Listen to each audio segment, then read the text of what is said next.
5 ದೇಶಗಳ ಪ್ರವಾಸದಲ್ಲಿರುವ ಪ್ರಧಾನಿ ನರೇಂದ್ರ ಮೋದಿ ಅವರು ಪ್ರವಾಸದ 4ನೇ ಚರಣದಲ್ಲಿಂದು ಬ್ರೆಜಿಲ್ನ ರಿಯೋ ಡಿ ಜನೈರೊದಲ್ಲಿ ನಡೆಯುತ್ತಿರುವ ಬ್ರಿಕ್ಸ್ ಶೃಂಗಸಭೆಯ 2ನೇ ದಿನದಂದು ವಿವಿಧ ಕಾರ್ಯಕ್ರಮಗಳಲ್ಲಿ ಪಾಲ್ಗೊಂಡಿದ್ದಾರೆ.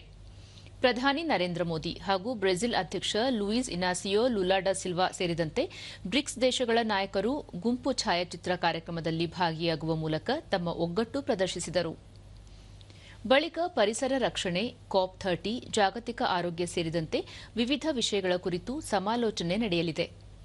ಪ್ರಧಾನಿ ನರೇಂದ್ರ ಮೋದಿ ಅವರು ಪರಿಸರ ಸಂರಕ್ಷಣೆ ನಿಟ್ಟಿನಲ್ಲಿ ಕೈಗೊಳ್ಳಬೇಕಾದ ಕ್ರಮ ಹಾಗೂ ಭಾರತದ ಬದ್ಧತೆ ಕುರಿತು ಪುನರುಚ್ಚರಿಸಲಿದ್ದಾರೆ.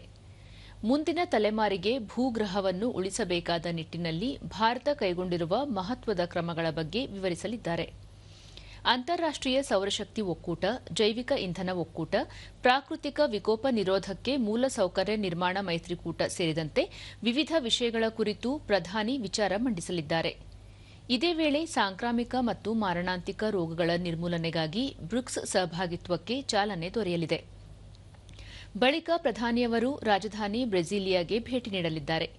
ಇದು ಕಳೆದ 57 ವರ್ಷಗಳಲ್ಲಿ ಭಾರತದ ಪ್ರಧಾನಿಯೊಬ್ಬರು ಅಲ್ಲಿಗೆ ನೀಡುತ್ತಿರುವ ಪ್ರಥಮ ಭೇಟಿಯಾಗಿದೆ. ದ್ವಿಪಕ್ಷೀಯ ಬಾಂಧವ್ಯ ಬಲವರ್ಧನೆ ನಿಟ್ಟಿನಲ್ಲಿ 4 ಒಡಂಬಡಿಕೆಗಳಿಗೆ ನಾಳೆ ಸಹಿ ಬೀಳಲಿದೆ ಎಂದು ಬ್ರೆಜಿಲ್ನಲ್ಲಿರುವ ಭಾರತೀಯ ರಾಯಭಾರ ಕಚೇರಿ ತಿಳಿಸಿದೆ.